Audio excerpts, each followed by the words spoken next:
Na basi tukiangazia taarifa nyingine ni kwamba wakulima katika eneo la Bomet Mashariki wamehimizwa kujihusisha katika kilimo cha kahawa kama mmea mbadala wa kibiashara na kiini cha mapato.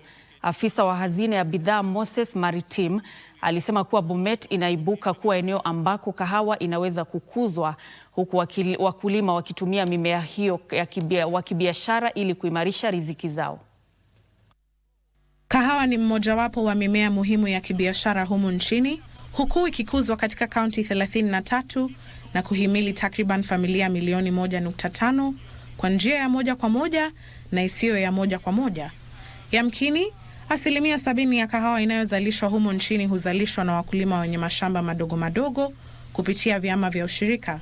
Ile variety ambayo tunahimiza wakulima wa kahawa kupanda ni variety ambayo inaitwa Patian, ambayo ina uwezo wa kutoa kilo nyingi zaidi na pia iko na quality ile ambayo inaweza kupea wakulima bei ile iliyo bora.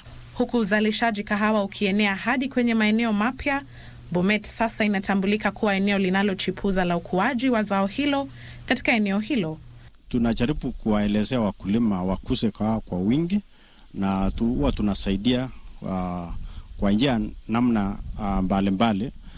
Riba ya fedha zetu ni 5% mpaka 7.5 na tunasaidia wakulima kwa mambo ya pulping machine na mambo ya mbolea. Afisa wa hazina ya bidhaa Moses Maritim alisema kuwa hazina hiyo inawasaidia wakulima na vyama vya ushirika kuanzisha vitaru vya miche ya kahawa, kukuza kahawa na kupata pembejeo za kilimo. Tunahimiza cooperative societies wapate documents yenye inastahili ili wapate nafasi kunufaika kwa pesa ambayo tunapatiana tukiwa commodities fund. Afisa huyo aliyasema hayo katika chama cha ushirika cha kahawa cha Kichut Moi, Bomet Mashariki. Ndutamo Kami, Darubini.